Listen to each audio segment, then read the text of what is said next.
Raw's well on its way to SummerSlam now that we've gotten their extra little unnecessary pay-per-view out of the way. And slightly more on their way towards the second annual Great Balls of Fire. Oh, God. They kept saying inaugural. We don't need another one.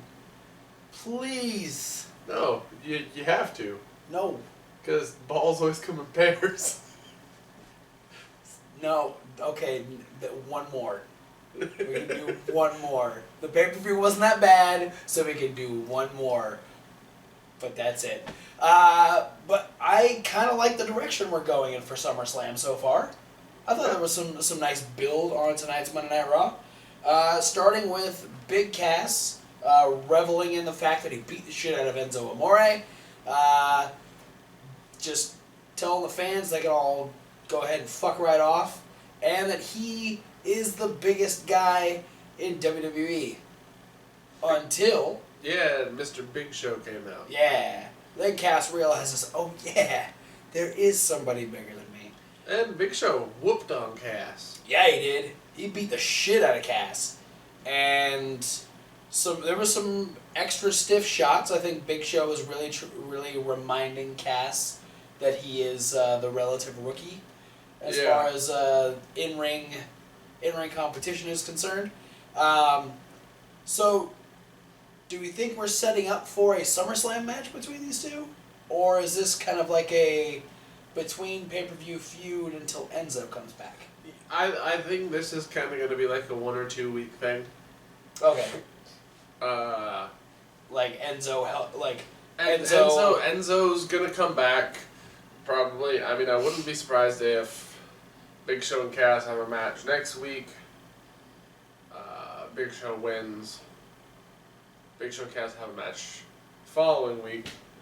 Rematch. Cass somehow cheats to win, sort of thing. And then after that match, Enzo comes out and tries to attack Cass. Yeah. Then we get the build onto the whatever match they're going to have at SummerSlam. Yeah, but seeing what Big Show can do at this weight now with his couple matches against Braun, yeah. I'm kind of interested to see what him and Cass will do. Yeah. So we'll see where that goes. We had Finn Balor getting a one-on-one match against Elias Sampson after multiple weeks of these two being on opposite sides of the ring. Elias looked pretty decent throughout the match, but of course, I don't think he was actually going to beat Finn Balor, and he didn't. Finn Balor hit the coup de grace. Where does Finn Balor fucking go from here? Like, the fact that we've had to like shoehorn him into these things, like, I don't know. I think that's my least favorite part of Raw. Is I don't understand why Finn Balor's in these less than important storylines. Yeah, it's kind of weird. I don't understand it myself. I mean, I liked the match though. Yeah, no, him and Samson did a great match. There was nothing wrong with it. And I like the fact that Samson used the shoulder. Yeah. You know, as a focal point. Absolutely. Samson's getting better. Yeah. I don't know, man. This is why Triple H is getting frustrated. I believe it. We also had the Hardys come out and talk about how they got roughed up a bit by Sheamus and Cesaro, but they are not going anywhere. They are, man, they were hitting so many trigger words, though. Yeah. They had the fans just on edge. I mean, they were... Obsolete, magical, proclamation. Broken. There was little bits here and there. They're pushing all the buttons. They're pushing all the buttons, including the hey, we should call out the club button. Because, hey, the club should come out and interrupt us button. Yeah, because the club came out and went, no, you guys are done. You should get out of the ring. And the Hardys said, well, come make us. And so they had a match, and the club beat the Hardy Boys. Yeah. Wow. Alrighty then. Which, I mean, wasn't it the club that took out the Dudleys? Yeah. I'm just saying, this doesn't bode well for the Hardys. Because the Dudleys finished working a long program with like a prominent tag team. And like the very like next time they came out and did something, then the club came out and like attacked them, and then they were gone. Well, here's my thing is, the Dudleys were on their way out anyway. And so I think this is perfect to where if they really want to if they're actually going to push the club, they can say, okay, we took out the Dudleys. They never came back. We beat down the Hardys and we left them with absolutely nothing. If we could, but we can't, we'd take out Edge and Christian also. And just talk about how they would take out all these great tag teams, and you could set them up as really dominant heels. I don't know who you'd fucking put them against, but I mean the fact that they've taken out the Dudleys and they beat the Hardy Boys. Yeah, those are some big feathers for the club. So fucking run with that shit. Hey, the Ascension beat Too Cool. Yeah, they got their asses kicked by the NWO and the APA. The APA and New Age Outlaws. Yeah, so that didn't end well for them. I'm just saying, Too Cool is totally on par with the Dudley Boys. That's true. And the Hardy Boys. Yeah, totally. But it didn't stop there for the Hardy Boys, because after the club were walking away, they get a beatdown from Kevin Hawk's boys. The Revival, putting a whooping on the Hardy Boys. Hitting a shatter machine on Jeff, and Matt got fucked up. It was a rough couple of nights. I'm pretty sure the Hardys just back to back went against two of the toughest teams on the entire WWE roster. Yeah. It's been back to back. They went against two of the toughest teams. Dash and Dawson. You're scared. What? Just riding that Revival train. Oh, hell yeah. Hashtag fuck the Young Bucks. Oh, shit. Shots fired. Young Bucks, if you want to come on the show, or if you want to put us on Being the Elite, we're cool with that. If you want to fuck the Revival, Pornhub. Something, I don't know. All right. I don't know, they seem obsessed with it, I'm just saying. Well, yeah. Ms. TV, all about... Really, we started that. You think they stole it from us? We were saying fuck Titus O'Neil, fuck Mojo Rawley, and fuck Sheamus way before they were saying we've fuck never the said Revival. fuck the Revival. No, but I'm just saying. So you think... We're stealing our shit. You think the Bullet Club is ripping us off? Maybe. Probably not, but... If so, that's fucking awesome. Just Anyway, saying.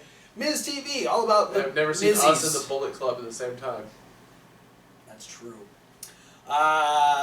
Awards went to Bo Dallas, Curtis Axel, Maurice, and The Miz, all playing parts in Miz retaining the Intercontinental Championship. Yes.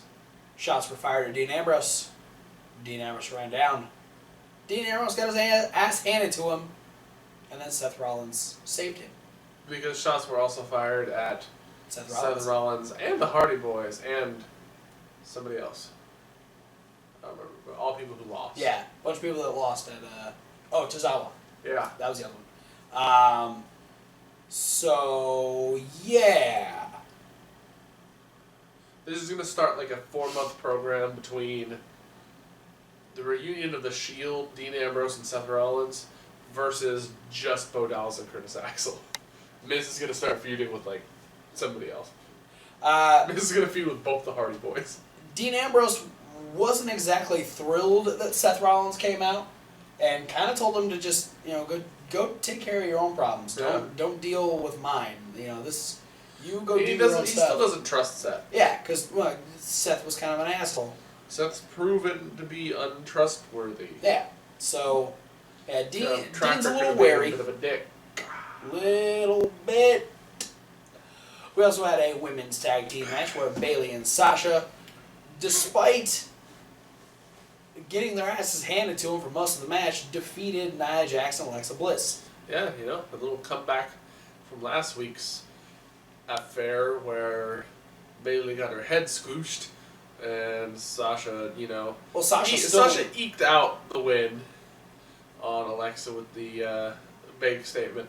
But this was a much more sort of like a definitive, like, fuck off, you two. Yeah, and Bailey got the fall because she was Yeah. able to roll up Alexa after Sasha moved out of the way of an attack from Nia on the outside, which took out Nia. I don't know. It was.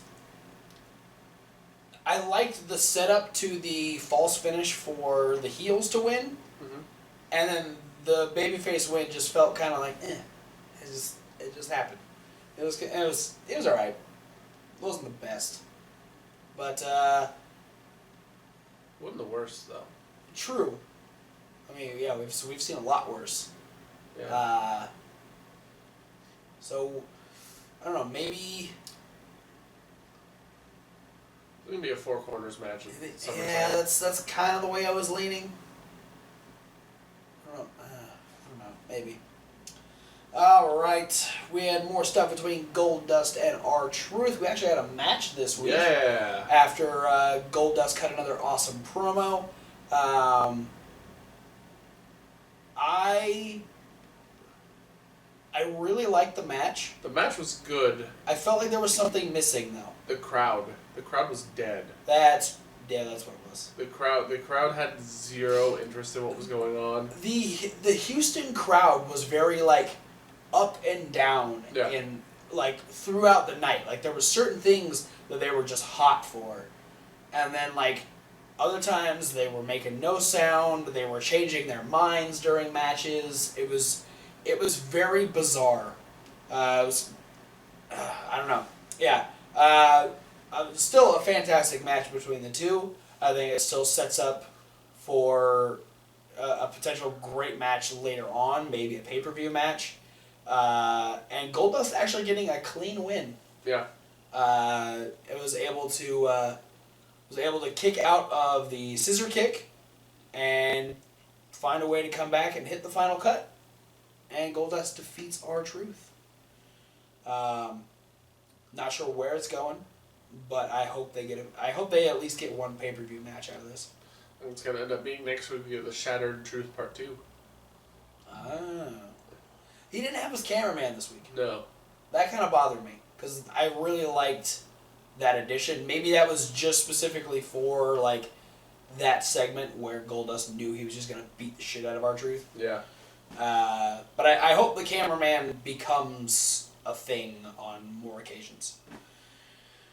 Okay, then we're deciding who's going to face Brock Lesnar for the Universal Championship at SummerSlam. Because after Braun Strowman refused medical attention at Great Balls of Fire, he walked away and no one has seen or heard from him since. Yes. So that is the Braun Strowman update from Kurt Angle. So then he brings out Brock and Paul, and Heyman's like, hey, we're not really cool with like discussing potential matches out in public, so let's go ahead and go do this some other time when it's not, here. Essentially, it's just like, no, our time is more important to waste it in the ring doing creative. So, I mean, if we're not going to do anything except for discuss future matches, peace out. Yeah. And then Roman came out. Yes. Then Joe came out. And then everyone was mad at each other. Yeah. There were Brock said S word. Yeah, he did. He said he didn't give a shit about Samoa Joe. And Roman was laughing. Yeah. Roman was just kind of sitting in the corner like, I'm just going to let this happen. And like everyone was just like taking jabs at each other, and I thought, okay, maybe we're building for like a four-way, and like, hey, this would be a great spot for, Finn to say, hey, you guys can say all you want, but I never lost the title, and all this stuff. That didn't happen. Instead, next week we're going to get Samoa Joe versus Roman Reigns, and the winner will go to SummerSlam and face Brock Lesnar. Talk about being stuck between The Rock's cousin and a hard Joe. That's one way to put it, I guess. I think Samoa Joe's going to get another shot. You think? I think if it keeps going this way, I feel like Or it's gonna be a triple threat match. Or, wait a second, they could do a Fatal 4-Way, because what if during the match next week, Braun Strowman comes out and destroys them all, so he's back, but then Joe and Roman are like, no, you gave the shot to us, he can't just come back and, like, stomp all over the match that you made, and so then, that's a lot of big dudes in that match. Yeah. I'm kind of okay with it. So that's a lot of man. That's a lot of man meat in that match. That is what that is. Yeah, not a bad idea. But you know, just judging by WWE's standards, Roman's gonna win. Because 50-50 booking. Joe's already got 2 up on Roman Reigns. Yeah. And Joe keeps making that point, like, you've never beat me. Yeah. And but I think though to credit them, like a double DQ or a double countout or a no contest to set up a triple threat match between these 3 guys would again, I feel like, make us feel like Brock's title reign is in jeopardy. If he's got to go against both Roman Reigns and Samoa Joe? Because those have been the 2 most successful foils to Brock Lesnar, other than Goldberg. For a championship, Yeah. those 2 have been the biggest foil.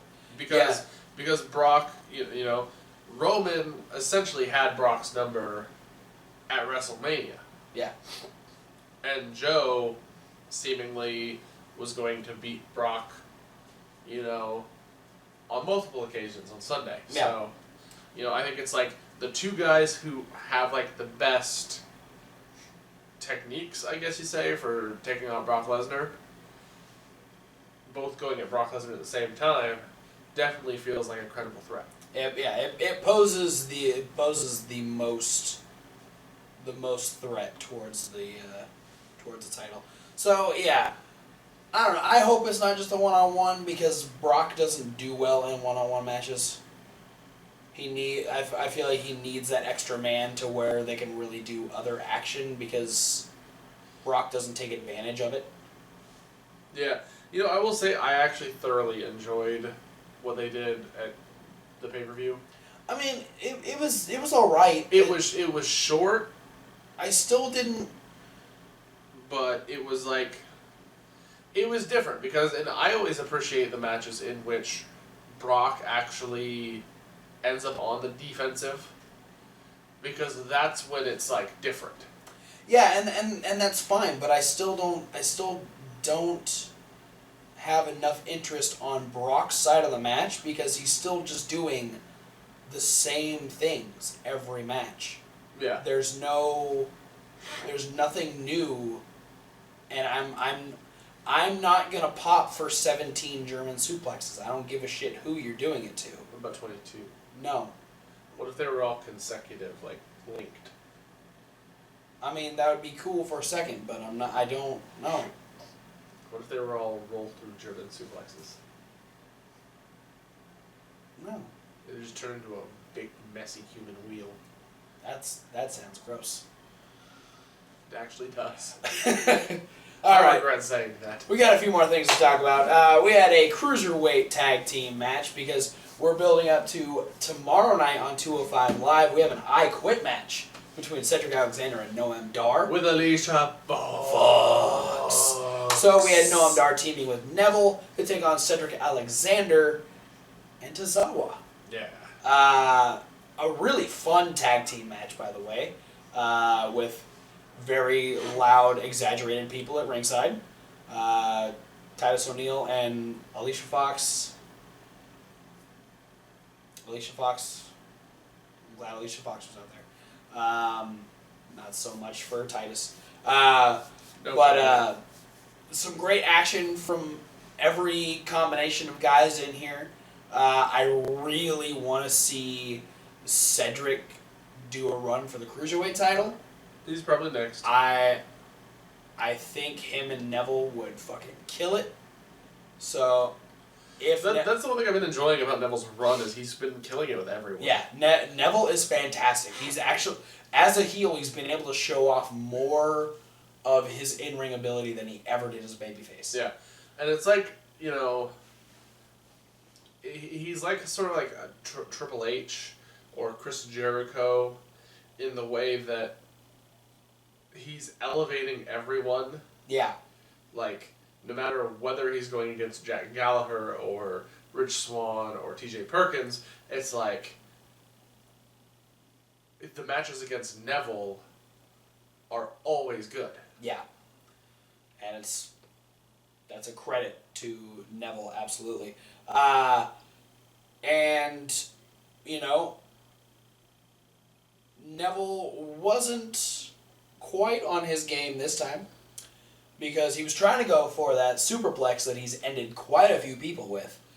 But Cedric was able to kind of like move him around and shift him to where he crotched himself on the top rope.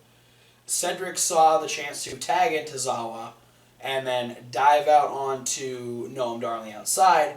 And Tozawa got a little bit of revenge from Great Balls of Fire by kicking the top rope into the crown jewels of the King of the Cruiserweights and then hit his senton. Right in the royal subjects. And Tozawa pinned Neville. Yeah. So, Tozawa pinned Neville, so I think that does entitle him to a rematch. Yeah. And Cedric Alexander got a little bit of one-up on Noam Dar. So, it'll be interesting to see how they go about the I Quit match tomorrow. Yeah. I'm excited. We've come to realize that stipulation matches are always great on 205 Live. Yeah. So, I'm excited for that match. Yeah, and it's one of those things too. Is I feel like maybe when Tozawa challenges for the championship again, there'll be like stipulation where they have to wear like giant padded diapers. Oh, so they can't hurt their nuts. Yeah. Or maybe it'll be like a no top rope match. They just crash themselves on the second rope. But they can stand over the second rope. And we know Neville can hit all his high flying moves off the second rope. That's true. That's true. I don't think I've ever seen him do a red arrow off of the second rope, but he can Phoenix splash on the second rope and he can 450 off the second rope. I wouldn't be surprised if he hit the red arrow off the second rope. That would not surprise me at all. Alright, our main event was a rematch from Great Balls of Fire. We had Bray Wyatt versus Seth Rollins. Versus The Wave. Yeah. This is one of those moments where it was like, hey, we're really bored, we're gonna do The Wave. And then a couple things happen and like, oh my god, this is awesome. Well, you know, I feel like it was one of those times where the crowd was like, but this just happened. Yeah, no, and I get why it just happened, because Seth Rollins did get poked in the fucking eye. Yeah. And he was like actually showing like signs of irritation on the eye, and so he Good job, makeup lady. Yeah. So he wanted another shot at Bray Wyatt, which is fine. But yeah, when it just happened the night before, it's hard to care about it again. Yeah, because it's not like a built-up rematch. Yeah. It's like... that being said, the match was great. Yeah. I mean, these two know each other very well and have fantastic matches. And there was an issue for me, is like, the first half of the match didn't keep me interested. Yeah, no, it was the same thing. It was like, you know, they were having a very basic match, but then that moment where it kicked in and the crowd got Seth Rollins back into it. Yeah. And then it was from that moment the rest of the match was just fucking awesome. They went nuts and it was great. And I love that Bray Wyatt won again. Yeah. He fucking headbutted Seth Rollins in the eye, and then Sister Abigail'd him on the face. Yeah, no, Sister Abigail'd him eye first onto the canvas. Like, he puts... No, he hit Seth in the eye prior to the headbutt. Oh, did he? Because they were the commentators going, oh, and by the time the headbutt came around, his eye was already closed. Like, oh, okay. Trying to play it like his eye was swelling shut, even though... Yeah. Well, and he was even playing it up after the match. Because Bray Wyatt doesn't stick around. He says follow the buzzards, and he disappears. Yeah. Which I think... He did that, and the lights came on, and Cole goes, where'd Bray go? By the way, Cole is still flabbergasted by Alexa Bliss's double-jointedness, because he was losing his shit during the women's tag match. Yeah. Cole, calm the fuck down. But I feel like this is why the match happened. Bray Wyatt disappeared from Alexa's arm. This is why the match happened, is that they were setting up this end spot here. Yes. Where, due to the interference earlier during the Miz TV segment, Miz and the Entourage ended up coming back out. No! Entourage. Fuck you. They all beat down Seth Rollins. Seth Rollins didn't go back because he might have thought Maurice was there, so he just went and he fucking punched the first person he could get to. And so they beat the shit out of him. Dean Ambrose comes out, wails on everybody with a chair, especially the Miz. Not Curtis Axel, though. No, Curtis Axel got the hell out of there. Curtis Axel had this moment where he started charging at Ambrose, and then Ambrose reared back with a chair, and Axel just falls down and slides out of the ring creepy ninja style. Bo got a couple of shots, but Miz got fucking lit up. And so Miz and the Entourage get to run away and lick their wounds while Dean Ambrose is erratically swinging a chair around and Seth Rollins is holding his eye in the corner. So yeah, here's why I thought Joe was going to get another shot, is I feel like they're really pushing for the Shield.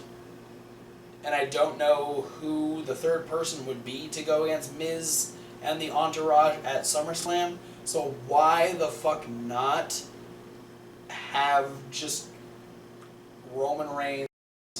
This is where we're going to shoehorn Finn Balor into the storyline. Oh my god. Whoa. He's not part of the Shield. Fuck you. Yeah, well, Miz wasn't part of Social Outcasts either. No, but he's part of Miz and the Entourage. I guess it is in the name. Yeah.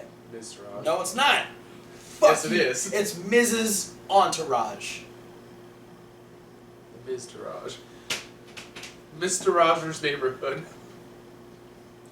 Sorry.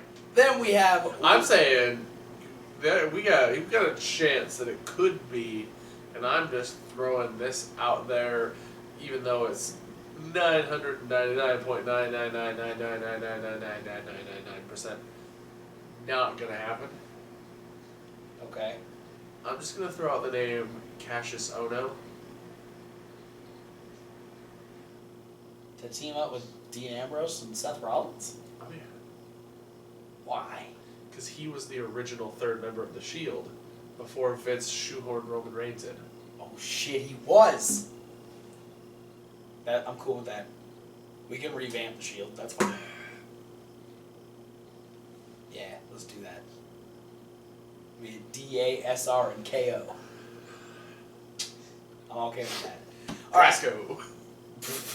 And one more thing. Darcy. So, in the middle of the show... That's Rico. I don't know. In the middle of the show, Corey got called back to Kurt's office because Yes. they both received another text.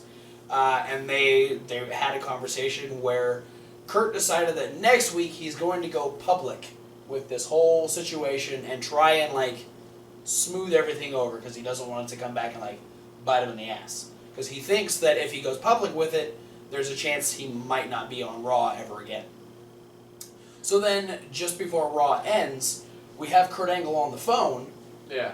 And he's like, "Hey, just come to Raw next week. We'll talk about it. We'll both talk about it in front of the world, and we'll put it out there. It'll be fine. Whatever happens, happens, and we'll deal with it. I love you," and it hangs up. It's Linda McMahon. Weird. I legit don't know what this is going to be. Here's the thing. I think prior to the Cass Enzo Corey Graves spoils that party debacle. Yeah. like, I feel like they had a direction where this was going, and it might have involved that initially, but since they, like, completely blew that one up, I felt like especially the one in the middle of Raw, with Corey being backstage with Kurt, it seemed like the scene between the two of them seemed so non-committal that it was like they have no idea what they're doing. Like, within the next 7 days, they're going to figure out what this is.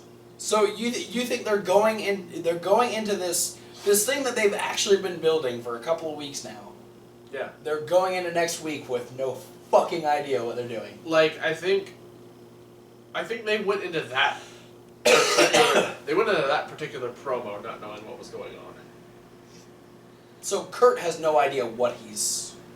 Essentially, with the exception of, I think, by the end of the night, they at least had a direction to go, and that's why he had that little scene at the end of the show.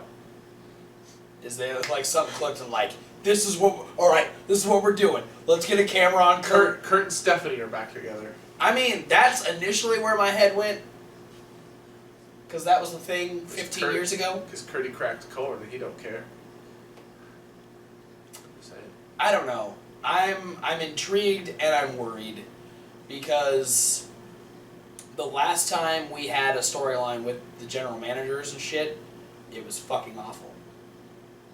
And so I hope they don't completely ruin Kurt Angle on TV only 3 months after putting him on the job. That's where I'm at.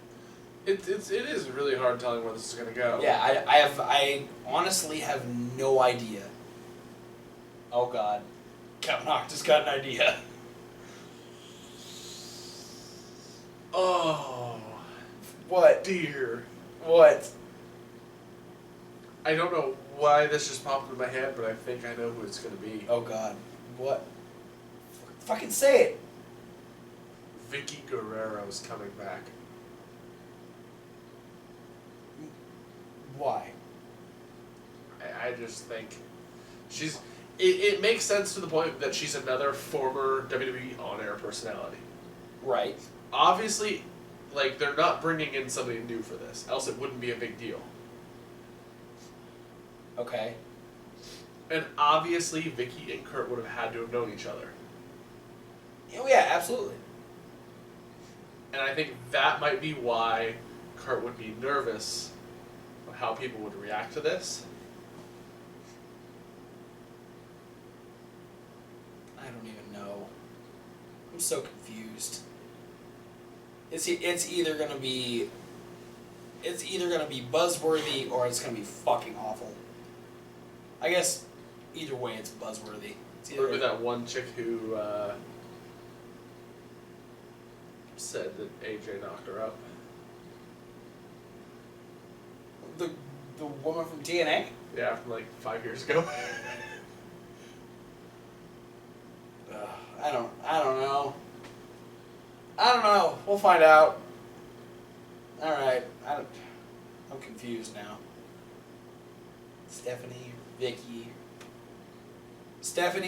or Dixie? Oh, that would just be the biggest fucking curveball of them all. If Dixie if Dixie Carter shows up, WWE buys the owl. you know, that wouldn't be bad. Give me a reason to watch TNA. Actually, I know that's not going to happen. Yeah. Interesting directions on Monday Night Raw. We'll see where this goes. Thanks for watching, guys. Don't forget to like, comment, subscribe.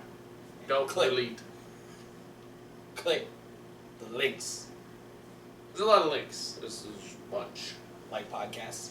That's one of the links. And Reasonable Wrestling Fans. It's reasonable with a W. Like wrestling. Or upside down Mr. Raj. Fuck you. You can go back and check out our review of Great Balls of Fire. You can also check out Indie News. Plus, we have our Tuesday Night Live and our midweek wrap-up coming up next. Yeah. But for now, guys, thanks for watching. We'll see you at whatever video you decide to watch next.